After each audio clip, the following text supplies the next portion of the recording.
House Assistant Minority Leader Jim Clyburn, who was in those debt reform talks before they broke down. Congressman Clyburn joins us from Columbia, South Carolina. Good morning to you, Congressman.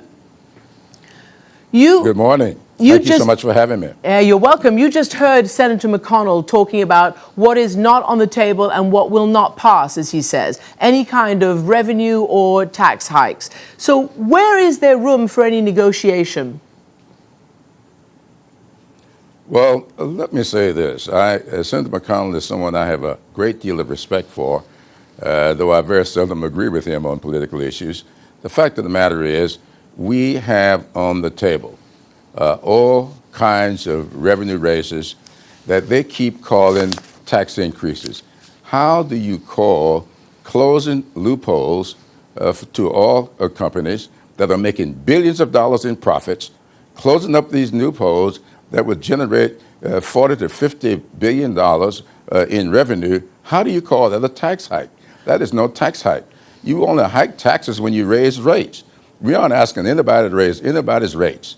We want us to have an effective tax collection and close these loopholes, stop giving billions of dollars in breaks to millionaires and billionaires. If you look at the proposals that Republicans have put forth, they will give a tax cut to $200,000 per millionaire while raising the expenses on for Medicare on seniors by $6,000 a year. All right, Senator. What is the fairness in that? Representative Congressman Clyburn, you have seen, though, that what you just heard what Senator McConnell's just been saying, and obviously they want to see more spending cuts. So what do you think is going to be the result of the meetings between President Obama and the leadership when they start tomorrow?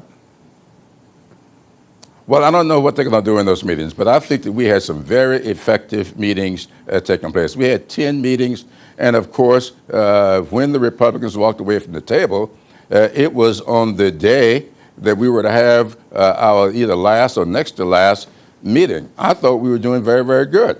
Now, the question is, how do you define a tax increase? And I don't know of anybody who will define a tax increase as closing a loophole.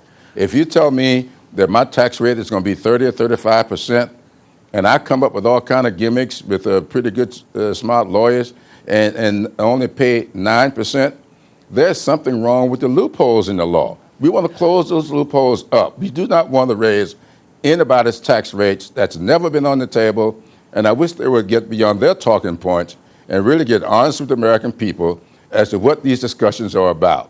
We ought not have these oil subsidies. We ought not have all of these ethanol subsidies. We ought not have all these new breaks for millionaires and billionaires. We ought to be honest with the American people and have an effective tax rate that would be fair to everybody. So what then gets one to a result? Because this has to come to some kind of result. I think it will. I think it's right where it was always headed. We were going to finish up last week and kick this up to the president, the leader of the Senate, both leaders in the Senate, minority and majority, as well as the Speaker of the House and the leader of the Democrats on the House side. It is now at that point. I think the president is meeting this week with both leaders in the Senate in separate meetings, and I hope he will be meeting with the Speaker, Speaker Boehner, as well.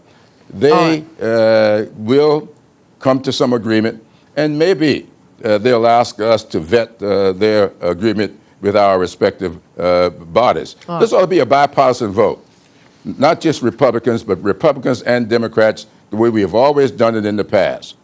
Congressman, thank you very much indeed for joining us.